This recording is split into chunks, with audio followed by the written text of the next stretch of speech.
Happy Sabbath. Happy Sabbath. May the Lord Jesus Christ of Nazareth bless you. Amen. Amen. हम सब यहाँ पर नौजवान इकट्ठे हुए हैं। आमीन। आमीन। हम सब यहाँ पर क्या हैं? नौजवान इकट्ठे हुए हैं। अगले हफ्ते 20 वाला जो सैबत है वर्ल्ड पाथफाइंडर डे है, यूथ डे है। क्या है जी? यूथ डे है, वर्ल्ड पाथफाइंडर डे। पाथ रास्ता। जब हम लोग किसी जगह से काफी ज्यादा दफा गुजरते हैं ना, पाथ हम लोग रास्ता बना देते हैं, चाहे वो घास ही क्यों ना हो ना।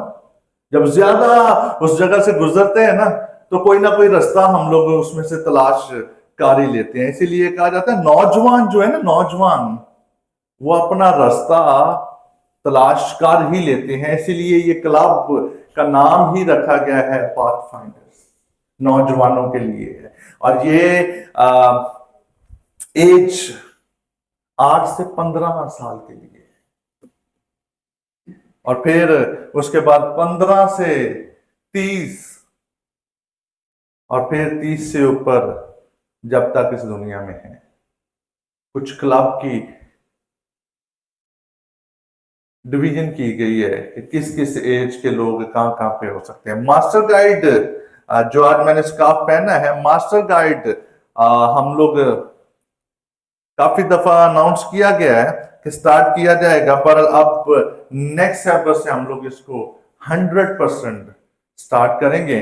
और मैं अरेंज करूंगा कि सबके लिए पाथफाइंडर का स्कार्फ भी हो सके, क्योंकि हम सब नौजवान हैं, और नौजवान जब खुदा के हजूर आते हैं तो वो अपनी जवानी को जाया ना करें, क्योंकि खुदा को नौजवानों की भी जरूरत है।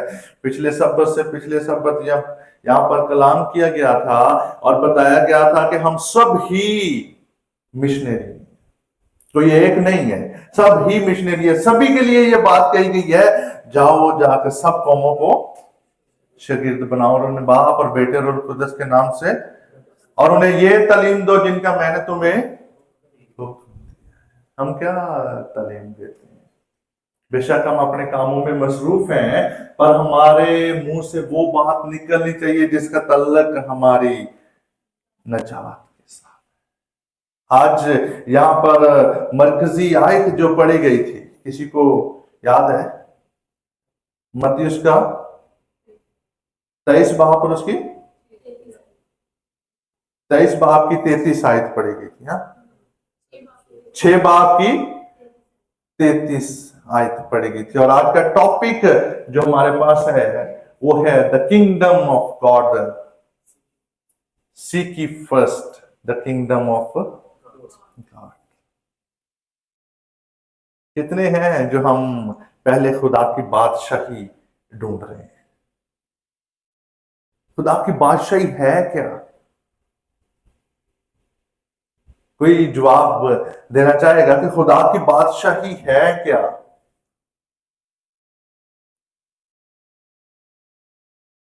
खुदा की बादशाही, जब यीशु मसीह ने आना है तो वो जो यीशु के साथ खुदा की बादशाही में जाएंगे, ये है खुदा की बादशाही। क्या वो खुदा की बादशाही अब हमारे पास है? क्योंकि अल्फाज यूज किया गया है कि पहले तुम उसकी बादशाही को ढूंढो। अब जब यीशु ने आना है तो फिर उसकी बादशाही में जाएंगे, तो अब क्या करना है? पहले उसकी बादशाही को ढूंढो, और वो सब चीजें जो तुम्हें चाहिए, तुम्हें क्या होगा? इनाम में मिल जाएगा, फ्री में मिल जाएंगे, तोहफा मिल जाएगा। अब हमें चाहिए क्या? उसकी बादशाही को तलाश करना। पर हम इंसान, हमें क्या चाहिए? पैसा, कार, कपड़ा, बेचना, खरीदना। क्या चाहिए? पैसा, कार, कपड़े, खाना, बेचना, खरीदना और धोखा देना। तो कलाम में लिखा है कि पहले तुम उसकी बादशाही को ढूंढो, वो सब चीजें जो तुम्हें चाहिए मुफ्त में, अनाम में तुझे मिल जाएंगी, ताकि जिन चीजों की तुम्हें जरूरत है उसके लिए भागते ना फिरो। पहले उसकी बादशाही को ढूंढो। आज जो कलाम हम लोग सीखने लगे हैं, पिछले कुछ हफ्तों से जो मैं कलाम करता आया हूं, उन सब का थोड़ा थोड़ा मरकजी ख्याल हम सीखेंगे। जब उस्ताद या पादरी साहब सामने से कुछ सिखाते हैं और कुछ हफ्तों के बाद पास होने के लिए, अगली क्लास में जाने के लिए इम्तिहान भी दिया जाता है कि नहीं दिया जाता? इम्तिहान दिया जाता है अगली क्लास में जाने के लिए। हमें वो चीजें क्यों नहीं मिलती जिनकी हमें जरूरत है? मेरे साथ खोलिएगा जेम्स, उसका 4 बाब और उसकी 1 से 3 आयत। जिन चीजों की हमें जरूरत है वो हमें क्यों नहीं मिलती? Why do not we get what we want in our life? For example, मुझे अपनी जिंदगी में, मैं अक्सर ही बात करता हूं, मुझे अपनी जिंदगी में जब सोचने बैठता हूं तो बड़ा रुपए पैसे की जरूरत है। क्या वो जो रुपए पैसे की जरूरत है बगैर खुदा के मुझे मिल जाएगा? नहीं, पहले उसकी बादशाही को ढूंढना है और फिर वो सब चीजें हमें मिल जाएंगी। अब जो चीजें हमें चाहिए वो हमें क्यों नहीं मिलती? अगर किसी ने खोल लिया है तो मेरे साथ पढ़िएगा जी। यकूब उसका 4 बाब और उसकी 1 से 3 आयत तक। तुम में लड़ाइयां और झगड़े कहां से आ गए हैं? जी पढ़िएगा। क्या उन ख्वाहिशों से नहीं जो तुम्हारे अज़ाब में फसाद करती हैं? तुम ख्वाहिश करते हो और तुम्हें मिलता नहीं। आमीन। कलाम जब पढ़ते हैं तो हमें आमीन बोलना चाहिए। तुम ख्वाहिश करते हो पर तुम्हें मिलता नहीं है। क्यों नहीं मिलता? खून और हसद करते हो और कुछ हासिल नहीं कर सकते। तुम झगड़ते और लड़ते हो, तुम्हें इसलिए नहीं मिलता कि मांगते नहीं। तुम मांगते हो और पाते नहीं, इसलिए कि बुरी नीयत से मांगते हो, ताकि अपनी ऐशो इशरत से खर्च कर सको। आमीन आमीन। जो कुछ हमें चाहिए वो हमें क्यों नहीं मिलता? इसलिए नहीं मिलता, पहली बात, हम मांगते ही नहीं हैं। हम क्या करते हैं? मांगते ही नहीं है। और अगर मांगते हैं तो बुरी नीयत से मांगते हैं, ताकि हम लोग अपनी ऐशो इशरत को पूरा कर सकें, उस पर खर्च कर सकें। क्या ये खुदा की तरफ से हमें हुक्म है कि जो कुछ मांगते हो बुरी नीयत से मांगो, ताकि अपनी ऐशो इशरत को पूरा कर सको? और हम सब आज इसी घर के अंदर, इसी दुनिया के अंदर इसीलिए मौजूद है ताकि उसकी हमद और सताइश कर सके, क्योंकि उसने हमें बनाया है और इसके अलावा हमारे पास कोई और काम है ही नहीं, क्योंकि हम खुदा से जुदा होकर कुछ भी नहीं कर सकते। इसलिए मांगते हैं ताकि हम लोग क्या कर सके? अपनी ऐशो इशरत को पूरा कर सके। आज से नंबर 1, इस बात को हमने छोड़ देना है। खुदा से मांगना है तो इसलिए मांगना है ताकि उसकी मर्जी पूरी हो सके, ना कि हमारी ऐश और इशरत पूरी हो सके। इसलिए नहीं, हमारी घरों की जरूरियात, हमारे बच्चों की बहुत सी जरूरियात है, पर वो जरूरियात भी सिर्फ खुदावंद की मर्जी से पूरी होनी चाहिए। अगर उसकी मर्जी से वो चीजें नहीं है तो फिर नहीं होनी चाहिए। खुदा के कलाम में लिखा है कि जो इबादत, जो हमद, जो सताइश आपकी जिंदगी नहीं बदलती ना, जो इबादत आपकी जिंदगी नहीं बदलती, वो इबादत बेफजूल है, बेफायदा है, जो हमारी जिंदगी नहीं बदलती। हम हर रोज चर्च आ जाते हैं, हर हफ्ते चर्च आ जाते हैं, अगर हमारी जिंदगी बदलती ही नहीं है तो हमारा चर्च आना भी बेफायदा है। मैं एक तस्वीर देख रहा था, उस पर बहुत से लोग एक गेट के अंदर जा रहे हैं और लिखा हुआ है चर्च। बहुत से लोग उसके अंदर घुसते जा रहे हैं, और फिर दूसरी तरफ लिखा हुआ है खुदा। सिर्फ 2-4 लोग ही वहां पर उस गेट के अंदर जा रहे हैं। ये फेसबुक पे अक्सर आप लोग भी इस तस्वीर को देखते होंगे, और इससे हमें क्या पता चलता है? बेफायदा हमारा चर्च में आना जब हमारी जिंदगी नहीं बदलती। नंबर 2, जब हम चर्च में आते हैं तो हमारा चर्च में आना बेफायदा आज से ना जाए। जब भी हम लोग चर्च में आते हैं, हमेशा इस बात को याद रखें कि हम खुदा की हजूरी में अपनी जिंदगी को बदलने के लिए जा रहे हैं, ना कि अपनी ऐश। हम नौजवान हैं, और नौजवान खुदा के बड़े नजदीक हैं, और इसी तरह जब किसी नौकरी पे भी जाते हैं ना हम लोग, तो जो मालिक है, रुबाब है जो, वो भी किसी नौजवान को रखना पसंद करता है ताकि अच्छे से भाग दौड़ पर करके काम कर सके। फ्रेश स्टडी है ताकि अच्छे से काम कर सके। हम क्यों खुदा की हजूरी में बैठते हैं?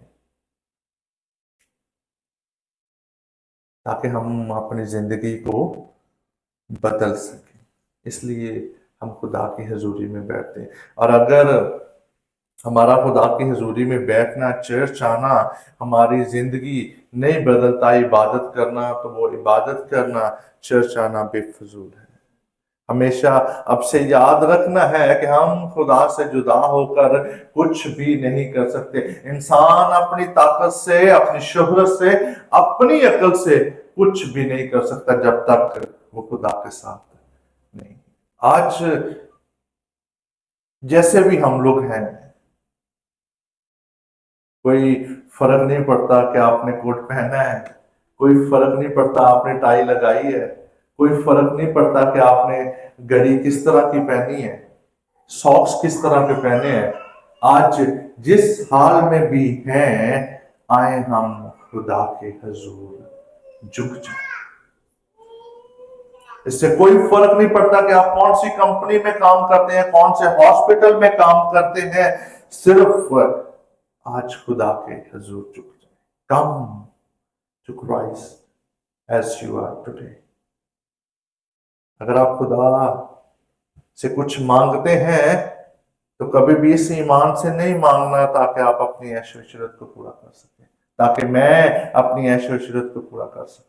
अगर हम खुदा के हजूर आते हैं तो कभी भी वो बेफजूल नहीं जाना चाहिए। और आज हम जब खुदा के हजूर आ चुके हैं तो ये भी दिन हमारा जाया नहीं जाएगा। बड़ा दुख लगता है जब हम खुदा के हजूर आते हैं पर हमारी जिंदगियां नहीं बदलती। और फिर हम लोग आज के टॉपिक पे बात करेंगे, पहले उसकी बादशाही को ढूंढना है। कई दफा बादशाही को जब हम लोग ढूंढ रहे होते हैं, कुछ मुश्किलात, परेशानियां भी जिंदगी में आ जाती हैं। और कोई भी इंसान हम में से ऐसा यहाँ पर नहीं है जिसकी जिंदगी में मुश्किलें नहीं हैं। हर जिंदगी मुश्किल में है, परेशानी में है। पर जब खुदा के हजूर हम झुकते हैं, मेरे साथ खोलिएगा 1 कुरिन्थियों उसका 10 बाब और उसकी 13 आयत। अगर कोई खोल लेता है तो आमीन बोलिएगा। 1 कुरिन्थियों उसका 10 बाब और उसकी 13 आयत। खुदा किसी को भी कोई बड़ी मुश्किल में नहीं डालता। कभी किसी का ऐसा एक्सपीरियंस हुआ है कि वो ऐसी मुश्किल में हो जिसमें से निकलना मुश्किल हो? हाँ, वक्त जरूर लगता है। जी पढ़िएगा एल्डर साहब, उसका 10 बाब और उसकी 13 आयत। तुम किसी ऐसी आजमाइश में नहीं पड़े जो इंसान की बर्दाश्त से बाहर हो।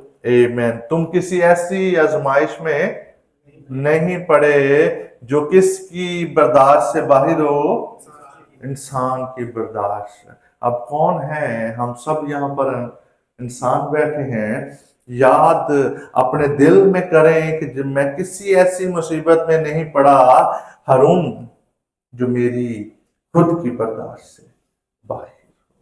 जी पढ़िएगा। और खुदा सच्चा है। और खुदा क्या है? सच्चा है। खुदा क्या है?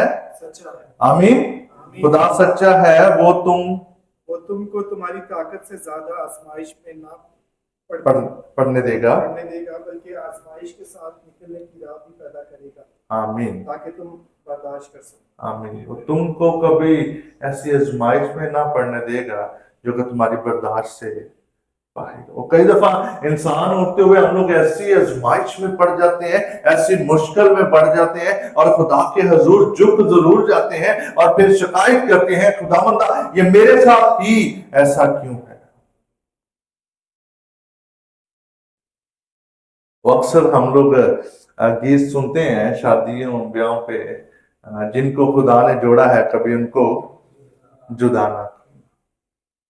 और इंसान जिसका तल्लक खुदा के साथ है ना, जिसका तल्लक खुदा के साथ है ना, उसको कोई जुदा नहीं कर सकता। आमीन। कई दफा लोग आते हैं बुजुर्गों से, कलीसिया के बुजुर्गों से, पासवानों से आकर दुआ के लिए दरख्वास्त करते हैं। बेशक कलाम में हमें यह बताया गया है कि अगर तुम किसी मुसीबत में हो, परेशानी में हो, तो कलीसिया के बुजुर्गों को बुलाओ ताकि वो तुम्हारे लिए दुआ करें।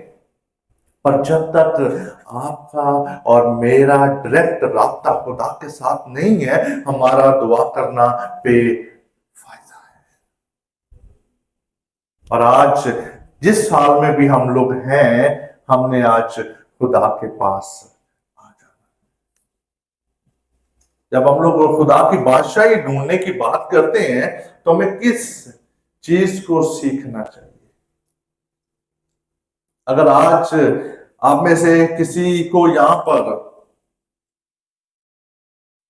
कोई एक चीज कहा जाए, सिखाई जाएगी अपनी मर्जी से, तो आप क्या सीखना चाहेंगे?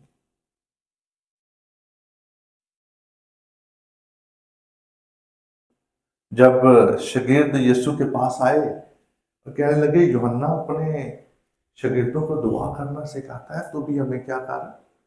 दुआ करना सिखा। आए आज हम भी दुआ करना सीखें,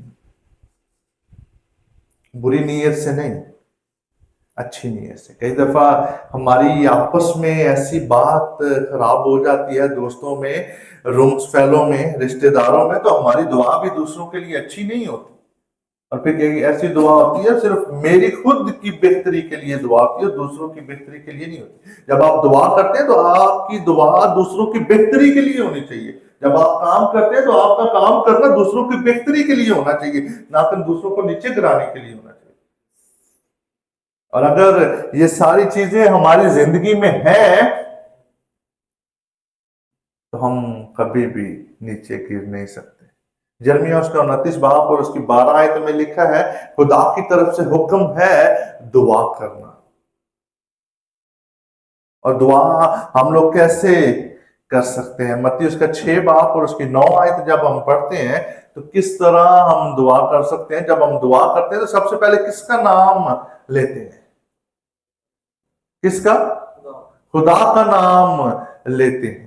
हम सब का दुआ करने का तरीका, अल्फाज बोलने का तरीका फर्क है, पर जब हम दुआ करते हैं तो सबसे पहले आसमानी बाप का नाम लेते हैं जिसने हमें बनाया है, और फिर उसके बाद उसका शुक्र अदा करते हैं। फिलिपियों उसके 4 बाप और उसकी 6 आयत में लिखा है कि जब आप आसमानी बाप का नाम लेते हो, फिर उसके बाद उसका शुक्र अदा करो, उसके फजल के लिए उसके आगे झुको ताकि उसकी शुक्रगुजारी की जाए। और अब बड़ा इंपॉर्टेंट है, पहले उसका नाम जो आसमान पर है और फिर उसके बाद उसका शुक्र अदा करना है। ये दुआ का तरीका हम लोग सीख रहे हैं। और फिर मरकस 11 बाब और उसकी 25 आयत जब हम देखते हैं तो फिर हमें पता चलता है, जब हम लोग दुआ करते हैं ना तो अपने गुनाहों का इकरार भी करना है, और सिर्फ उन गुनाहों का इकरार खुदा के सामने नहीं करना जिसके साथ, जिसकी वजह से या जिसके लिए गुनाह किया है या जिसके साथ मिलकर किया है, उसके सामने भी इकरार करना। अगर हम इसी बात में लगे रहे कि मेरा खुदा मेरे से खुश है, तो मुझे दुनिया की कोई फिक्र नहीं। गलत है। जब आप के दोस्त आपसे खुश नहीं, रूम्स फेलो आपके खुश नहीं है, तब तक आप खुदा को भी खुश नहीं कर सकते। कैसे मुमकिन है कि हम दूसरों को नीचे गिरा कर हम खुदा के हजूर जाके झुक जाए, दूसरों के लिए बुरा सोचें और खुदा के हजूर जाके झुक जाए, सिर्फ अपनी तरक्कियों के लिए दुआ करें और खुदा के हजूर जाके झुक जाए। अगर हम चाहते हैं कि आज के बाद हमारी तरक्कियां हों, तो आए दूसरों की तरक्कियों के लिए दुआ करना शुरू करें। अगर हम चाहते हैं कि हमारी जिंदगी में सुकून आए, तो आए दूसरों के सुकून के लिए दुआ करना शुरू करें। अगर हम चाहते हैं कि हमारी हमारी जिंदगी, हमारा खानदान हमेशा खुश रहे, तो दूसरों के खानदान की खुशियों के लिए दुआ करना शुरू करें। कुछ चीजें ऐसी होती हैं जो हम लोग कह देते हैं कि जी ये मैं अल्फाज तो नहीं कह सकते, क्योंकि हम भी कामिल इंसान नहीं है, गुनाहगार हैं, पर हम दूसरों को खुद से माफ तो कर सकते हैं, दूसरों की गलतियों को बर्दाश्त तो कर सकते हैं। आए आज से बर्दाश्त करना हम सीखें। अगर कोई हमारे खिलाफ हो या हमारे लिए कोई बुरी बात करता है, तो आए आज से माफ करना सीखें। और जब हम माफ करना सीख लेंगे, खुदा के हुजूर अपने गुनाहों का इकरार कर लेंगे, तो भाई है कि हम उन चीजों को मांग सके जिनकी हमें जरूरत है, जिनकी हमें जरूरत है, जिनकी मुझे जरूरत है। आए दूसरों को माफ करके फिर खुदा के हुजूर झुके, ताकि हम चीजों को मांग सके। और जब हम चीजें खुदा से मांगते हैं, तो कलाम मुकद्दस में लिखा है, यूहन्ना उसका 14 बाब और उसके 13 और 15 आयत में लिखा है, 13 और 14 आयत में लिखा है, तो जो कुछ भी तुम मांगते हो, किसके नाम से मांगना है? यीशु के नाम से मांगना है। और इस ईमान से मांगना है कि जो कुछ भी मांगा है तुमने पा लिया। आमीन। और जब हम इस ईमान से मांगते हैं तो पा लिया है, तो ईमान 3 चीजों का है। अब खुदा फौरन दे देता है, कई दफा खुदा इंतजार करवाता है। अब नहीं भी है, हर हाल में खुदा का शुक्र अदा करते रहो, क्योंकि शुक्रगुजारी ही बरकत का वसीला है।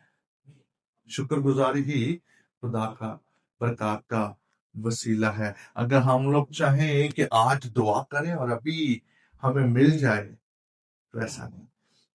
इंतजार करें उसका वक्त,